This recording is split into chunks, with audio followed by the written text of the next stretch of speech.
Bueno, da la impresión de que en la arena política pasó lo mismo que a la hora de la selección. No hubo demasiada discusión. Roberto Caballero, ¿qué pasó en la Corte? ¿Es una decisión política? A ver, vamos a tratar de hacerlo cortito, porque me dijeron que tenemos poco tiempo. Sí, media horita está bien. Yo creo que está muy mal que haya habido en Argentina una corte adicta, y creo que es muy malo que haya una corte corporativa, y creo que es peor que haya una corte opositora. Ese sería el título, digamos, de la historia. Muy bien. En lo relativo a Lorenzetti, creo que Lorenzetti tiene todo el derecho a presentarse, a fundar un partido, a presentarse en elecciones, ganar o perder, pero no va a hacer uso de sus atribuciones para complicar el ejercicio de un gobierno democrático que tiene otros dos poderes, que no solamente es el judicial, sino también el legislativo y el ejecutivo. Y después, por último, sí alertar. Yo creo que hay que comenzar una campaña realmente muy intensa y muy importante para defender la ley de medios. Esta misma Corte, esta Corte corporativa que ha fallado corporativamente, es la que va a resolver sobre la constitucionalidad de algunos artículos vinculados a la ley, y yo ya no le tengo confianza. Siempre dije que esta era una Corte muy prestigiosa, y seguramente se puede ser prestigioso y también corporativo, y este es el costado que menos me gusta de una Corte que es prestigiosa. Insisto, hay algo mucho más grave, que es una corte opositora. Roosevelt lo padeció en los Estados Unidos con el New Deal, un plan que fue un plan de salvataje nacional, que desafió claramente cuestiones que eran de cultura americana muy profunda, ¿no? Por ejemplo, el tema de la propiedad privada, la intervención estatal, el tema de la asistencia social, entendida como una inversión y no solamente como una filantropía, cuestiones esenciales del ser americano que él puso en cuestión y que la Corte le hizo la vida imposible, hasta que Roosevelt gana. Roosevelt fue reelecto 4 veces en la historia de los Estados Unidos. Algunos jueces de la Corte, después de ver que era arrollador el triunfo de Roosevelt, porque le estaba mejorando la vida de la gente, cambiaron su voto en contra del New Deal, y otros después se fueron jubilando porque Roosevelt sí envió algunas leyes, proyectos de leyes que limitaban temporalmente.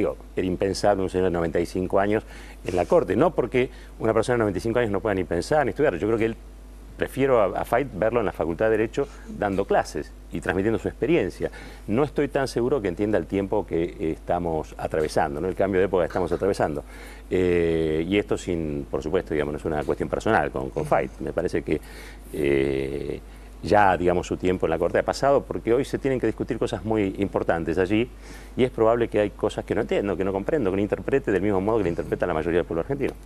La síntesis de Roberto Caballero, que uno siempre aplaude. Edgardo Moca, creo que es un tiempo igual en que haber llegado a esta discusión es importante, pero ¿se discutió realmente? ¿Se sabe qué es lo que estamos discutiendo respecto de esta democratización de la justicia? Hay un aspecto que no está discutido y no está claro, que creo que está en el comienzo del informe, cuando Lorenzetti habla de que hace falta hacer cambios profundos en la justicia para acercarla a la sociedad, y tiene que ver con esto que recordaba Roberto de la experiencia de Roosevelt en el New Deal.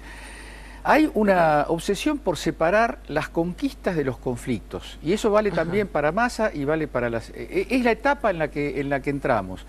Porque Lorenzetti, como muchos otros, como Massa, como muchos otros, están muy bien algunas cosas que se hicieron, están muy bien, pero nosotros nos oponemos a esto y a lo otro. Digamos, ¿a qué se oponen?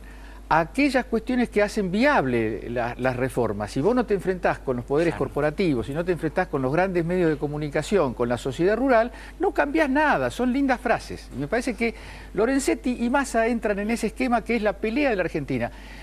Para seguir avanzando en las conquistas, ¿hay que frenar los conflictos o hay que desarrollarlos civilizadamente, inteligentemente y ganarlos? Esa es la pregunta que hay.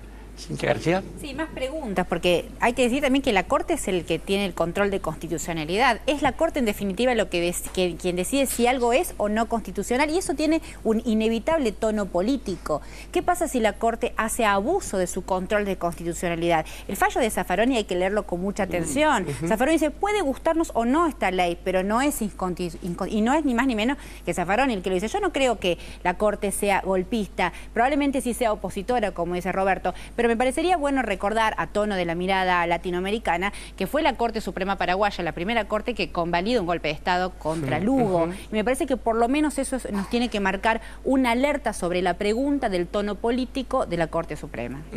Sin repetir y sin soplar, ¿la decepcionó usted, Nora Veras, la Corte? No, me parece que era esperable este fallo de la Corte Suprema, teniendo en cuenta que creo que la presidenta, como decíamos el otro día, decidió dar una batalla frontal frente, valga la redundancia quizás, a un poder corporativo que se defiende y la Corte ahí, digamos, ante dos lealtades es leal a su corporación. Me parece que es esto lo que entró en juego y que queda evidenciado en la postura mayoritaria de 6 ministros de la Corte Suprema frente a 1. Y los argumentos del doctor Zaffaroni son más que contundentes, demostrando cómo la Corte utiliza esas argumentaciones de constitucionalidad para defender intereses que están plasmados en la actual vigencia de ese Consejo de la Magistratura, que está claro que no funciona. Y que no funciona, como bien también explica el doctor Zaffaroni, es la tercera modificación que se hace a esta institución creada por la Constitución del 94, pero sin precisiones, dejándole las atribuciones al Congreso de la Nación. Entonces me parece que eso es lo que está en juego. Este fallo de la Corte pone, digamos, es un desafío hasta dónde están dispuestos a avalar la reforma al Poder Judicial, si se tocan determinados intereses o no. Y me parece que esto no termina acá. Está claro que el discurso de la presidenta es decir, bueno, nosotros respetamos, y creo que esto es fundamental también. Se ha dicho de todo del gobierno en cuanto al totalitarismo, a la vocación absolutamente depredadora hacia la oposición, el no respeto a la institucionalidad. La verdad que lo que ha hecho siempre el oficialismo es respetar los fallos judiciales y respetar los resultados electorales. Se había dicho que esto iba a ser, no sé, el acabose. Y la verdad que lo que hizo es, la presidenta un discurso en el que dice, bueno, yo defiendo esto, no estoy de acuerdo con esto, se los dice demasiado frontalmente para la hipocresía de gran parte de los magistrados de este país, incluidos varios ministros de la Corte Suprema. Sabíamos que más tarde o más temprano la Corte iba a fallar. Para no repetir Corte voy a decir que vamos a una pausa y enseguida volvemos con 678.